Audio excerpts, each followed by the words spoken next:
Right now, thousands of inventors are burning through their savings, convinced they're one smart move away from success. In reality, they're guaranteeing their own failure. They think they're being careful, protecting their idea, building it the right way first. But that instinct is actually the most expensive mistake in product development. We watched this exact pattern destroy over 1,900 product launches before they ever reached the market. And that difference between an idea and a real opportunity isn't academic. It's the difference between building a business and building an expensive dead end. Point one, the $25,000 pattern that destroys dreams. Every single week, I meet inventors who burn through $15,000 to $50,000 chasing what they thought was a breakthrough idea. Let me give you a real example. I met an inventor named Mark. Mark spent $25,000 building what he believed was a breakthrough kitchen product. The prototype worked perfectly. It looked great. It solved a real problem. So naturally, he assumed he was on the right path. But here's the mistake. Only after the prototype was finished did he look at manufacturing costs. And that's when the reality hit. It would cost $42 per unit to manufacture a product the market expected to buy for $29. The idea wasn't bad, the math was. By the time Mark learned the truth, $25,000 was already gone. This is what happens when people fall in love with solving a problem without validating whether people pay to solve it. Ideas feel exciting because they live in your head. You can sketch them. Visualize the features. Imagine people loving it.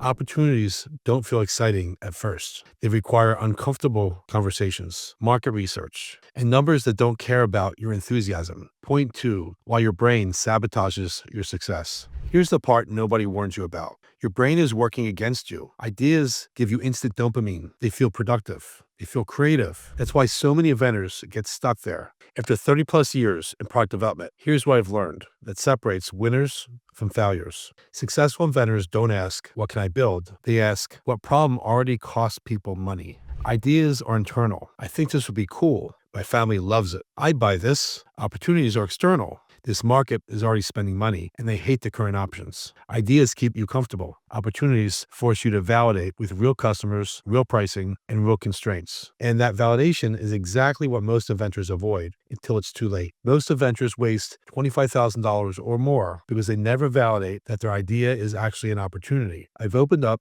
free strategy sessions where we'll evaluate your specific situation and give you a clear go or no-go decision. Click the link below before you spend money on the wrong thing. Point three, the three-question filter that saves everything. After watching hundreds of smart, capable people fail in the same way, I built what I call the opportunity filter. 3 questions. Miss even one, it's probably just an idea. Question 1. Are people already spending money trying to solve this problem? Even if they're doing it badly, no spending means no urgency. Question 2. Is the market big enough that capturing 1% would build a profitable business? If 1% doesn't work, the math never will. Question 3. Can you reach these customers affordably and repeatably? If acquisition kills your margins, the product dies. Real opportunities pass all 3. Ideas usually fail at least one. Let me give you an example. A client came to us with what he called a slightly better garage organization product. He wasn't even sure if it was worth pursuing. Using the opportunity filter, we discovered 3 things.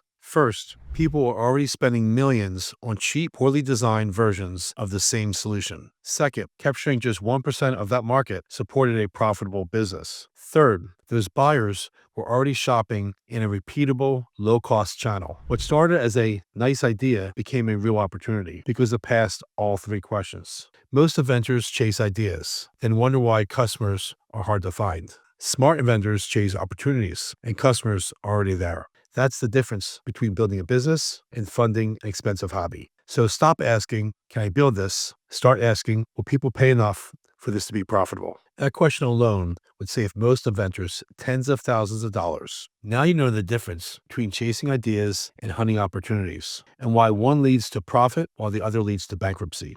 But knowing this and applying it to your specific situation are 2 very different things. If you want to run your idea through the exact opportunity filter I just showed you, I've opened up free strategy sessions where we'll determine whether you're sitting on a real opportunity or need to pivot before you waste money. Click the link in the description to book your call. And when you're done, watch my video, Why 95% of Product Ideas Never Launch. It breaks down the 3 other traps that kill products, even after they've passed the opportunity test.